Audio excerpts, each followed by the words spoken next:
All right, good. We have a lot to cover today. We have some good stuff and some bad stuff.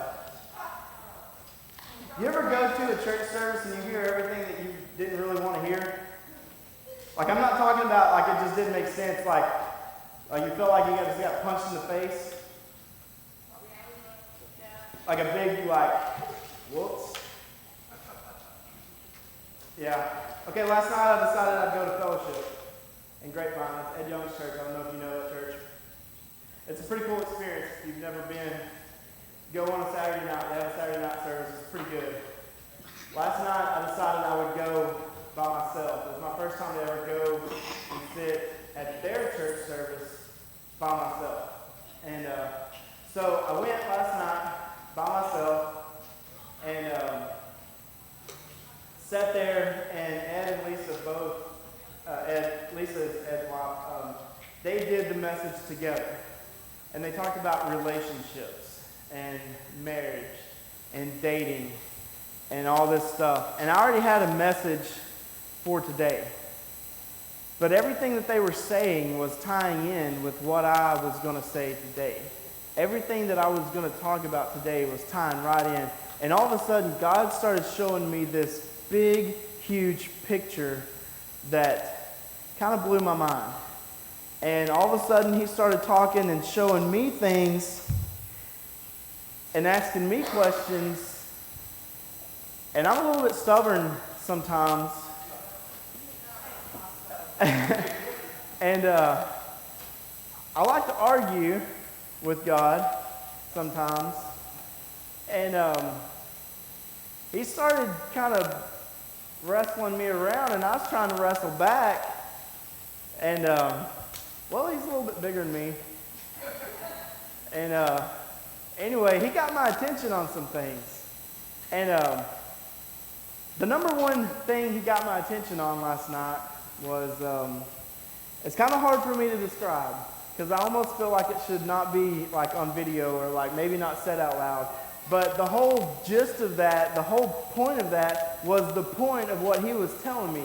Because He asked me, why are you doing this? And I said, I don't know, dang it, why am I doing this? Why am I doing this? Because I don't like it all the time. It's not as fun as it looks. Or looked. It's not as cool. Like, it sounded cool for a couple of messages, because I felt like I had things to say. And then all of a sudden, it was like, wait a minute. There's other things involved in this. And God asked me straight up, why are you doing this? And I said, I don't know. You tell me. Why did you put me here? Why are you making me do this? And He told me, because I need you to teach more like real life and not a church service.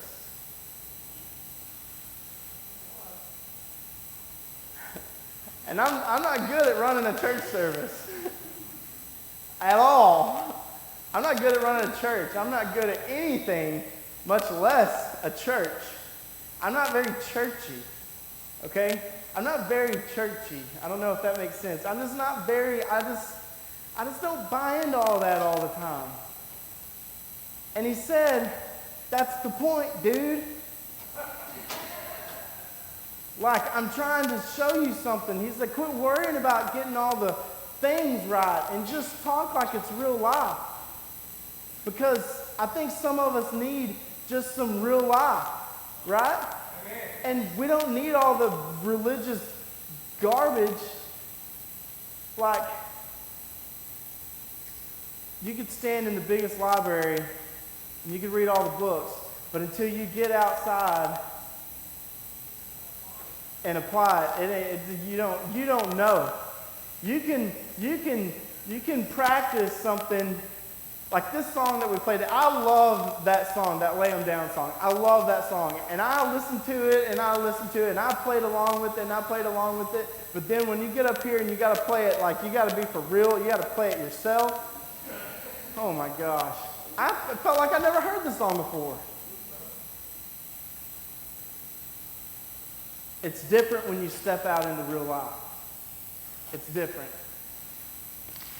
sorry. I'm going to drink water because I'm a little nervous about this message.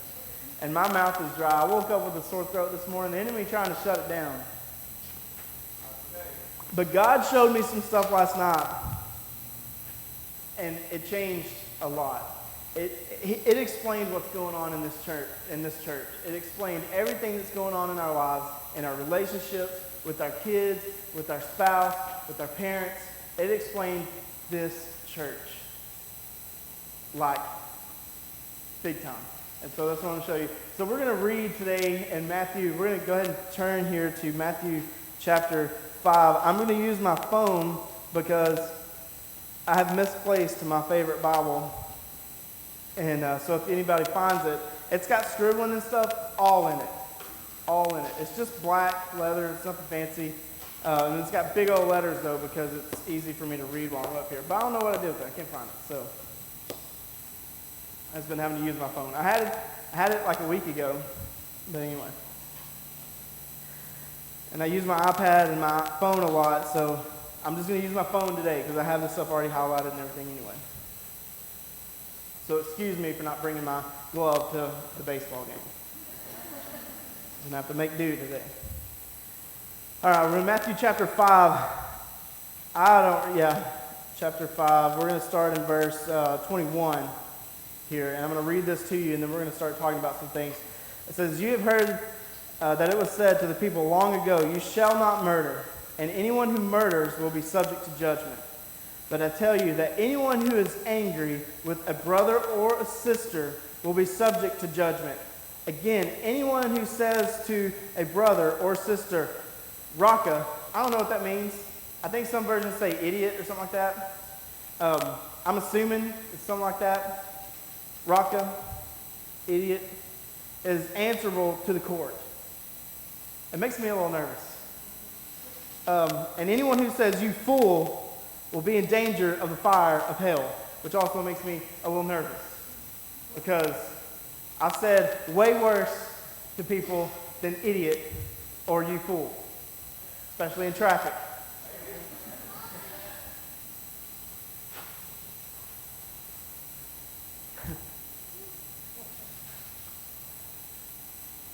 Okay, I'm going to break something down here. Okay, I've always heard this explained a different way, but last night God showed me something different. Okay, I've always felt like if you have anger in your heart, you've already committed murder, right? You've already committed the sin. You've already committed. Okay, this is what he showed me. This is what he showed me last night. He said, "But I tell you, anyone who is angry with a brother or sister will be subject to judgment. Again, anyone who says to a brother or sister, 'Raka,' is answerable to the court. And anyone who says, 'You fool,' will be in danger of the fire of hell. Therefore, if you are offering a gift at the altar, and there remember that your brother or sister has something against you, leave your gift there in front of the altar. First go and be reconciled to them.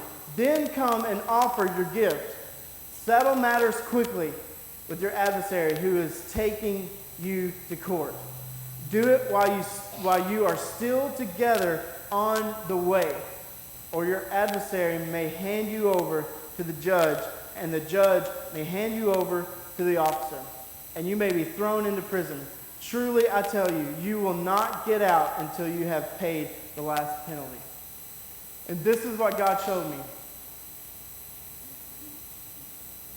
You don't just all of a sudden commit murder.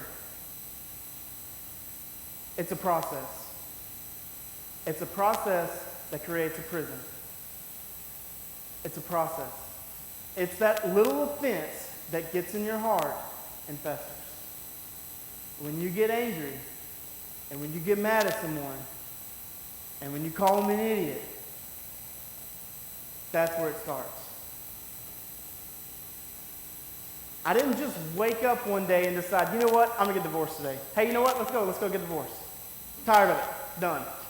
We didn't just go and decide to go get a divorce. It started with an offense.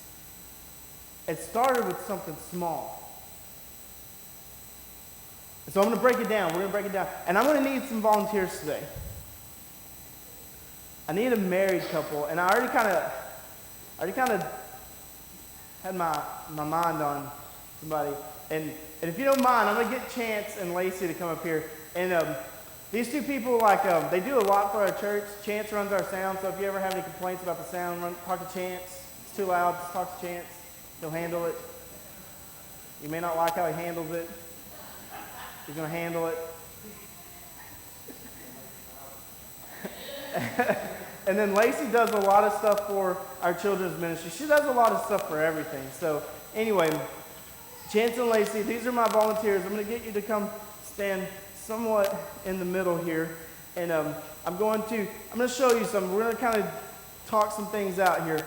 Okay, y'all are married, right? Okay, act like you're married just for a minute. We're in church, but yeah, okay, there we go. Okay, now stay there.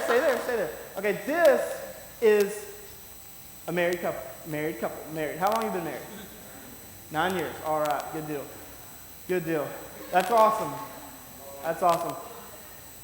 Yeah, you got a long ways to go. It's not going to get any easier either. I was married 13 years, believe it or not. Me and Aaron were together. We were together 15 years. We were married 13 years. And it started off great, but we hit some bumps along the way. Okay, now we're going to talk about this real quick. Okay, the enemy doesn't just come in blazing lights with a big sign and say, hey, I'm going to disrupt your relationship. Okay, he doesn't do that. So, okay, what's going to happen? Okay, say you're out somewhere and I just all of a sudden be like, hey, what's going on? You're going to beat me up, right?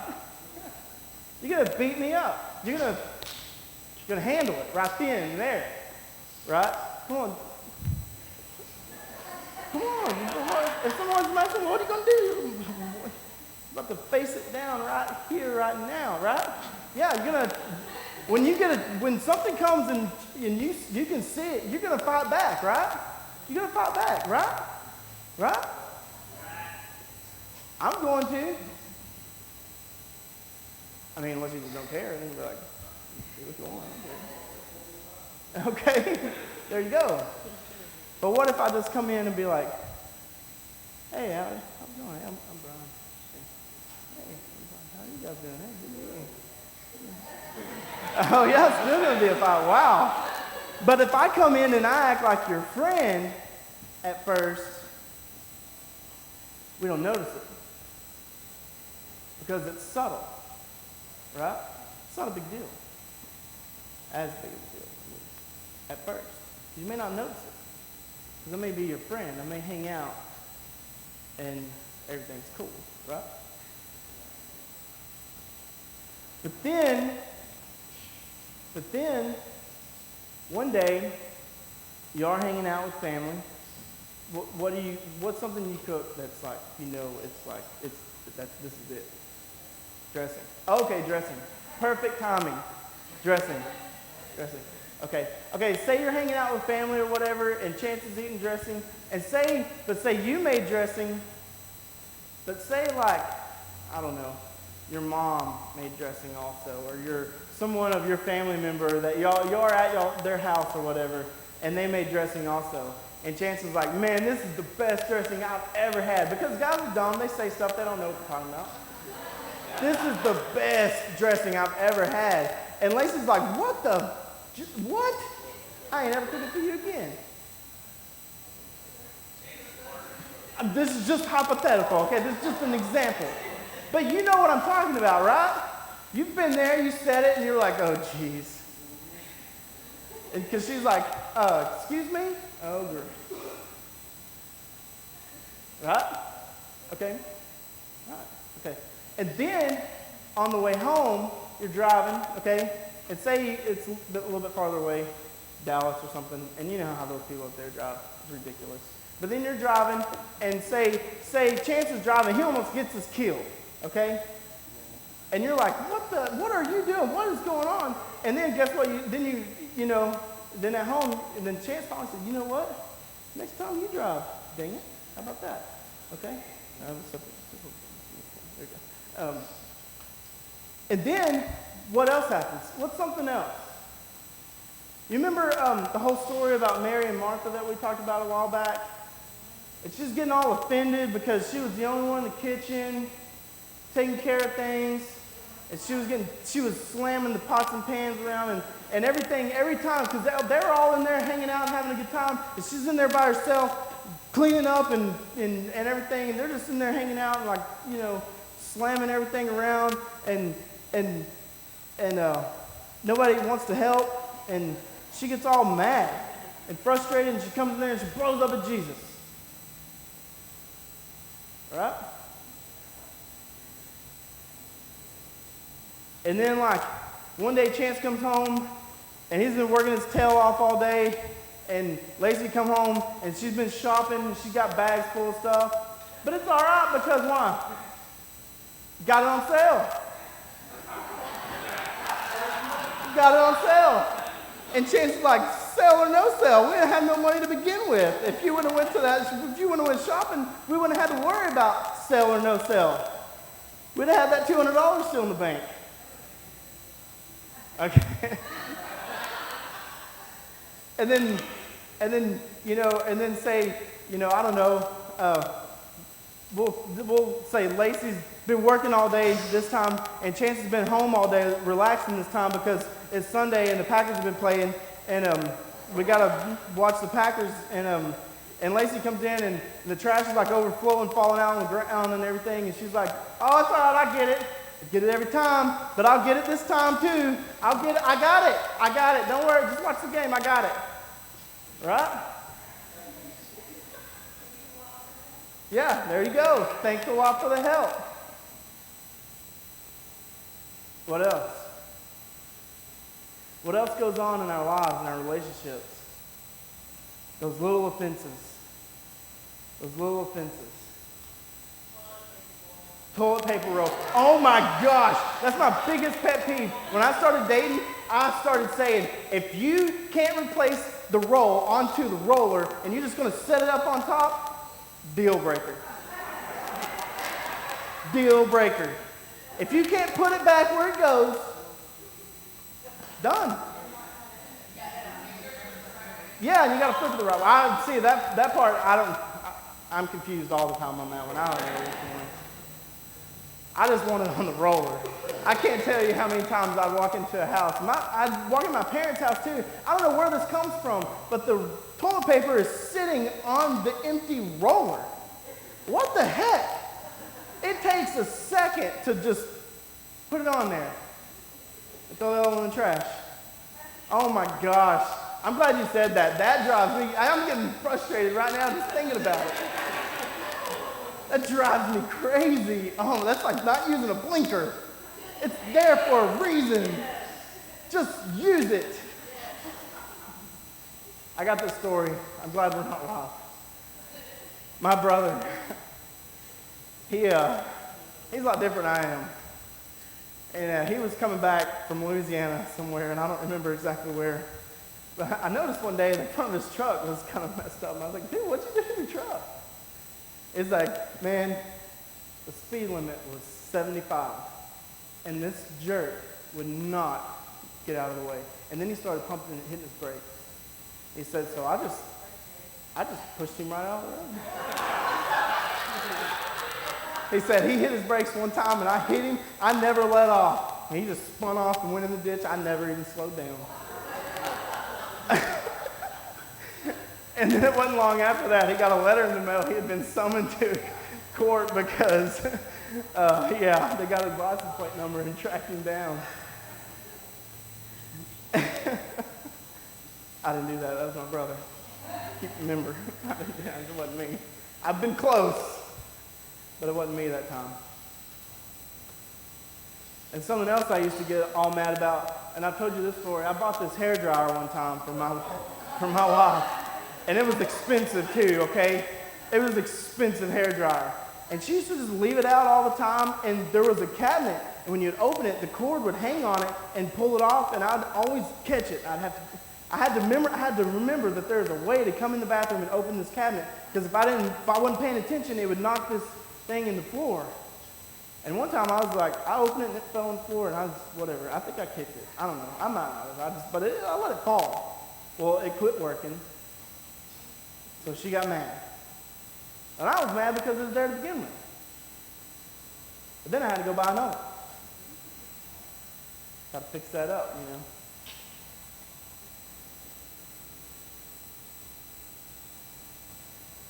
You see what happened here? What started together, these little offenses eventually start pushing us away. And God started showing me something last night. This isn't just in our relationships. It's in our church. And it's run rampant in this place. Because we get offended over little things that probably didn't matter to begin with. And we pull back. We step back. And we begin to separate. What God brings together as one, the enemy is trying to make it two. Because if the enemy can get in between and he can start driving a wedge in between two people, and he can create separation, and he can destroy what God brought together. He can destroy what God put together. You guys can sit down. Give them a round of applause. They did great. Good job.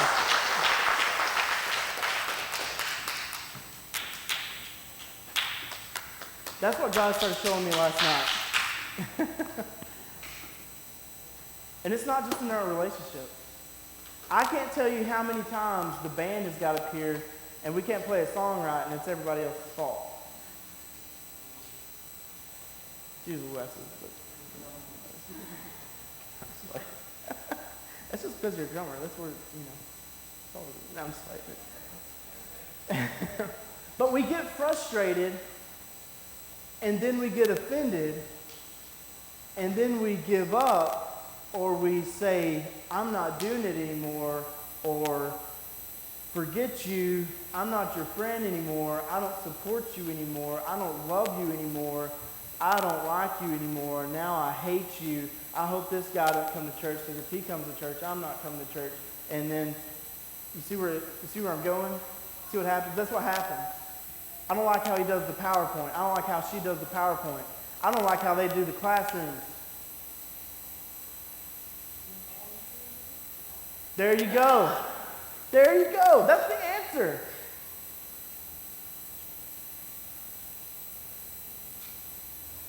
It's amazing to me that we as Christians are so easily offended. We get offended over the slightest little thing. It doesn't even have to matter at all. And we get offended. And we get mad. And we check out.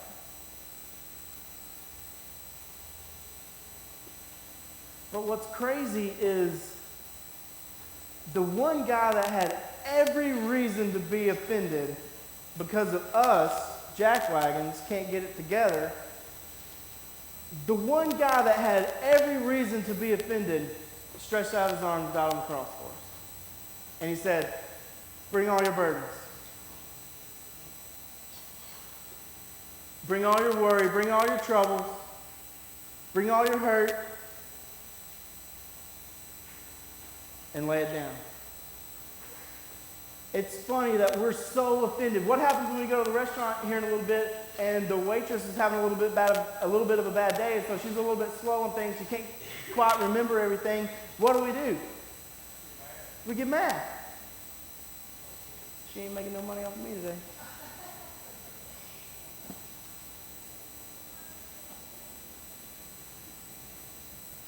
What if Jesus took that stand?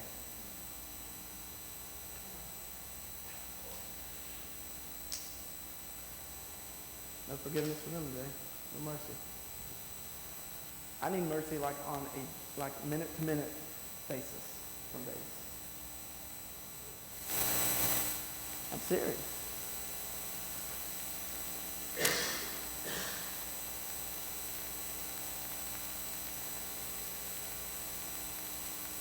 I get frustrated. It gets heavy.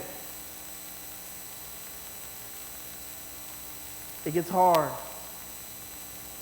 I get offended. I get downright mad and ticked off sometimes. But there's a difference. And if we call ourselves Christian, there's a difference in how it should be handled.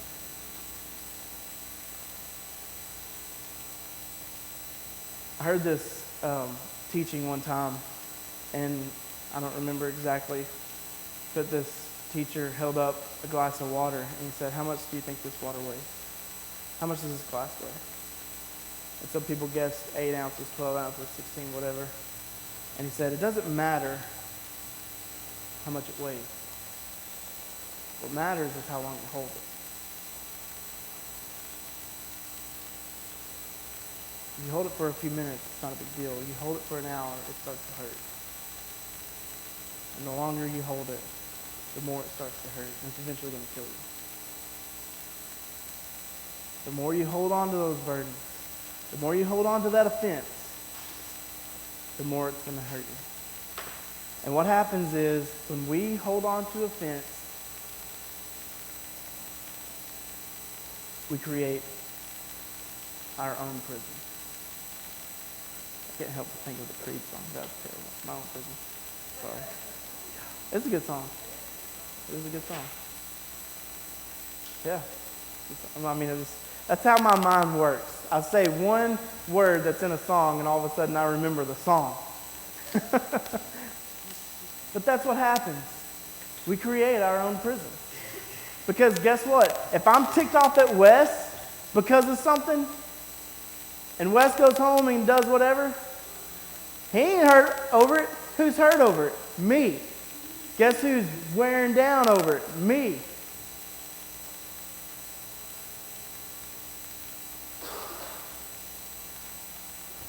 And when we say we forgive someone, we think we set them free, but what we do is we're actually setting ourselves free.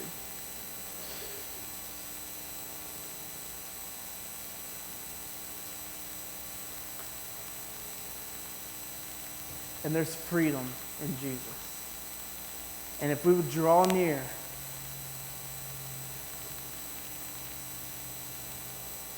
and learn from his teachings, he's a great example of what our life should look like. We got to let it go. We've got to let things go. We have to let it go. We have to.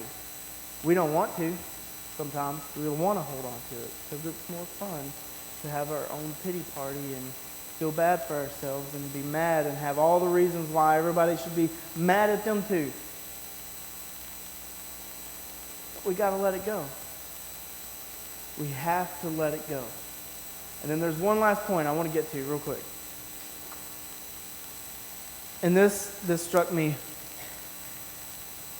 This struck me last night as I was reading through this. Let me find it.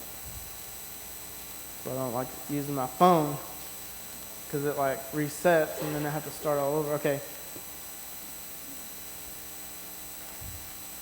Therefore, if you are offering your gift at the altar and there remember that your brother or sister has something against you, leave your gift there in front of the altar.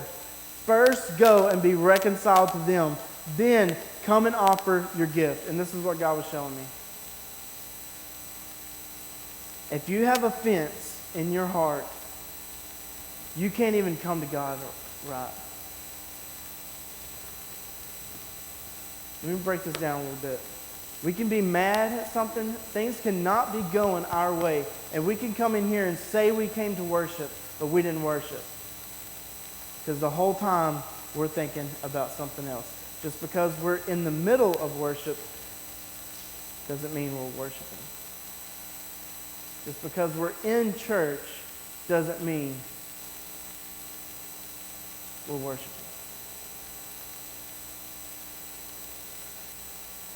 You got to forgive. You've got to let go. He's saying, go and settle your debt. Go and settle that thing that you are holding on to. He's saying, let go. Let go. Let go. Leave that gift there.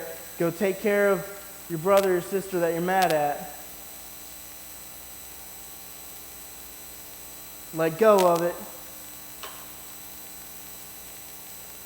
and then come on offer your gift.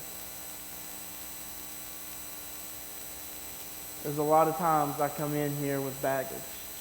I come in here holding on to things. I come in here still mad about what happened last weekend.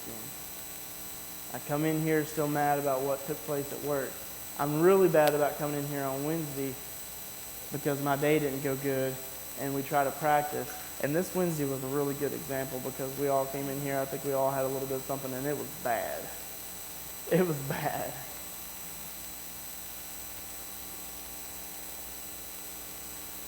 But we got it together today. And we dropped, and we let some things go today. And last night, when God was asking me, why are you doing this? And I was, I had a bad attitude. I was frustrated. And He started showing me why I'm frustrated. Because I'm holding on to things I shouldn't be holding on to.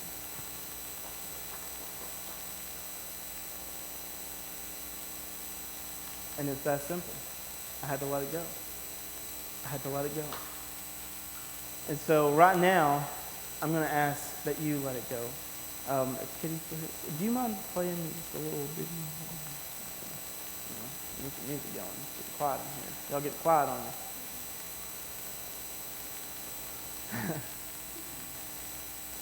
And what I want to do is I want to challenge you. I'm going to let God speak for just a second because He had some things that I felt like He was wanting to say to you today. That He was showing me last night. And I don't know who it's all for. But you didn't show up here by accident today. You didn't get lost on your way to First Monday and think you came in here to something else.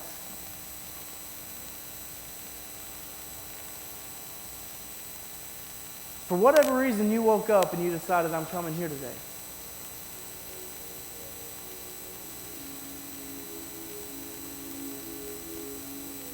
And right now, I don't know if we can dim these lights a little bit. I don't know if I think our light guy had to go to the softball game.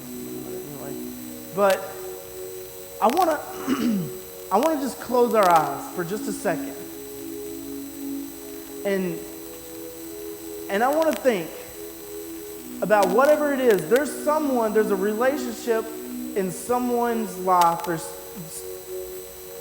that you know, as we were talking about these offenses and stuff that start to separate us, you know what those are. You know what offense it is that starts building that wall up between you and your spouse, or you and your best friend, or you and your parents, or you and your kids. There's like a wall or something going up with every one of those offenses. And what it's doing, it's starting to shut you and that person out. And it's making you step away from that wife or that husband that won't take out the trash, that keeps trying to kill us while we're driving. You know what those little offenses are, and they're getting under your skin, and it's starting to destroy your relationship.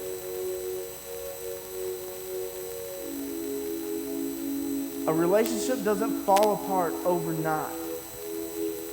It falls apart over all these little offenses that take time, that take this process, that take you down this road of destruction. I want to remind you of something. The enemy comes to kill, steal, and destroy. His number one game is to get you offended and get you out of what you're in. Anything that God has brought together, He wants to separate. Whether it's a marriage, whether it's a relationship between your kids, whether it's a relationship with your church, whether it's how you commit, whether it's how you serve, the enemy wants to get between you. He wants to drive that wedge. He don't want you to serve. He doesn't want you to volunteer. And he's going to make you mad. He's going to start telling you lies that someone don't like you or don't like how you're serving so that you'll quit serving.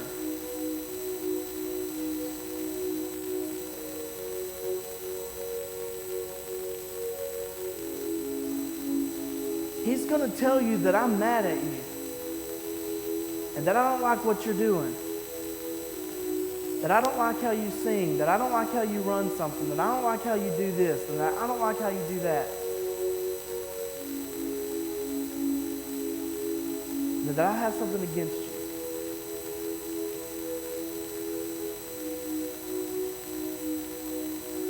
He's going to tell you that your wife doesn't love you anymore.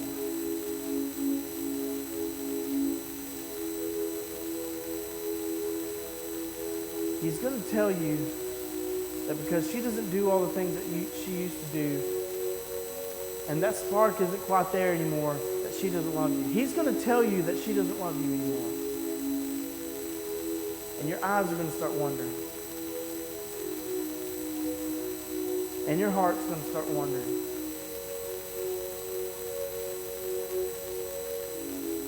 That's the enemy trying to get between you.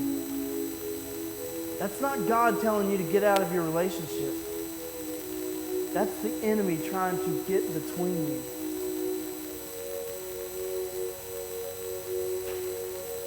He's going to tell you that your parents don't care.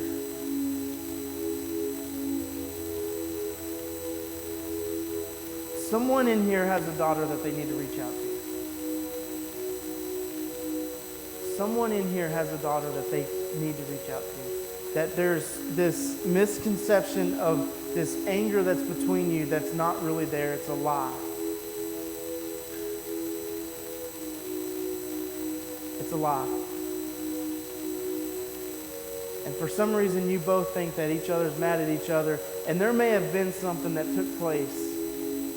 But the reality is that you actually still love her, and you actually still care about her, and you want the best for her. You may not agree with every decision that she's made, but you still love her, and she needs to know that.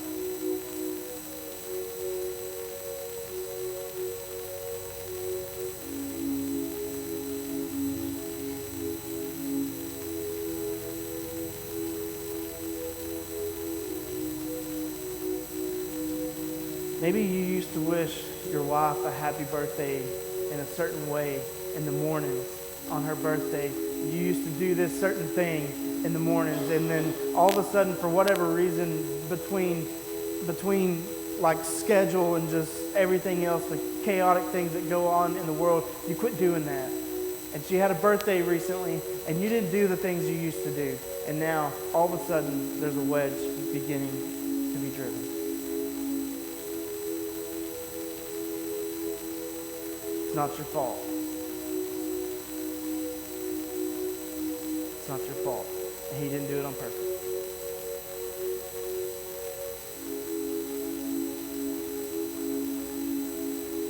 He still loves you the same way.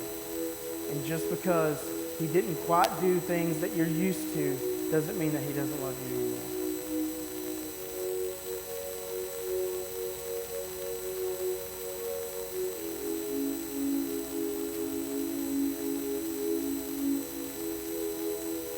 There's little things that get between us and drive us apart. I wish God would have showed me this 3, maybe 4 years ago. And maybe I could have saved my marriage.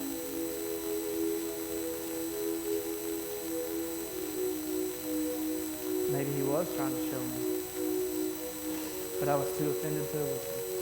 I was too offended to care. I was too offended, and I had too much pride that I couldn't let go.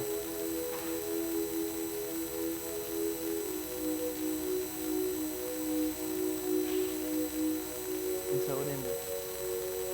And now here I am, trying to relearn how to love, trying to relearn how to date.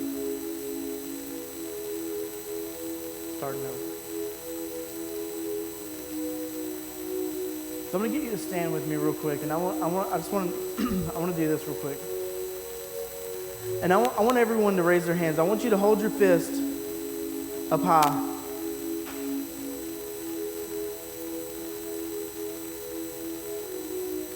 And I want you to think of that thing, that burden, that offense, that issue that you've been holding on to, that you know you've been holding on to. Don't joke with yourself. You know what it is. Don't sell yourself short. You know what it is.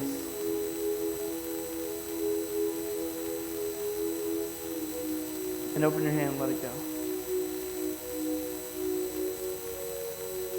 And now with our hands held high, with our empty hands held high,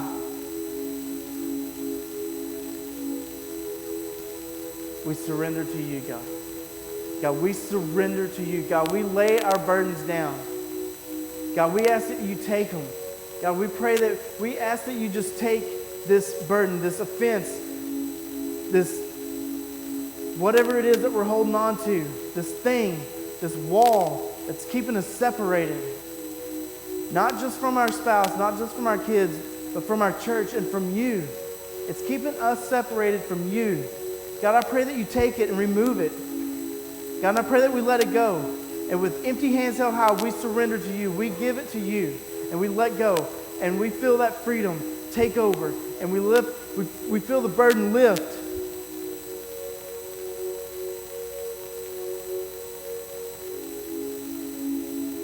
And we let go. And we can breathe. And from this point forward, we learn how to deal with our offenses.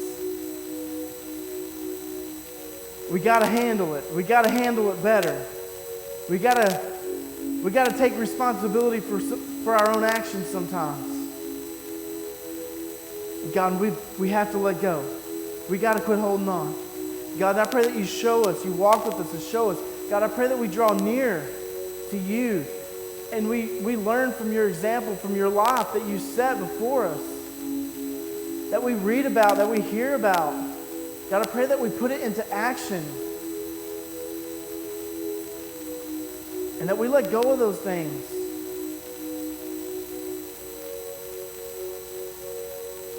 Because it's only hurting ourselves.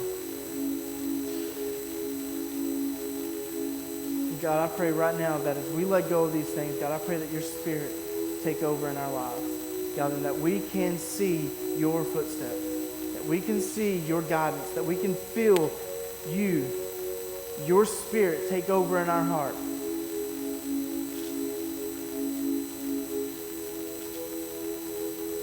God, I thank you so much for everything you've done. I thank you so much for the blood that was shed on the cross to free us from these burdens, to free us from this offense, to free us from the guilt and from the pain and from the prison that we lock ourselves in. God, we are free.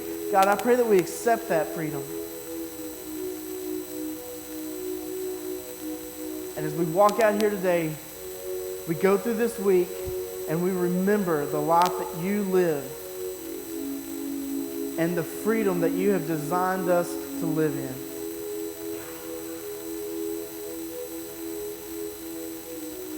God, we love you and we honor you in Jesus' name.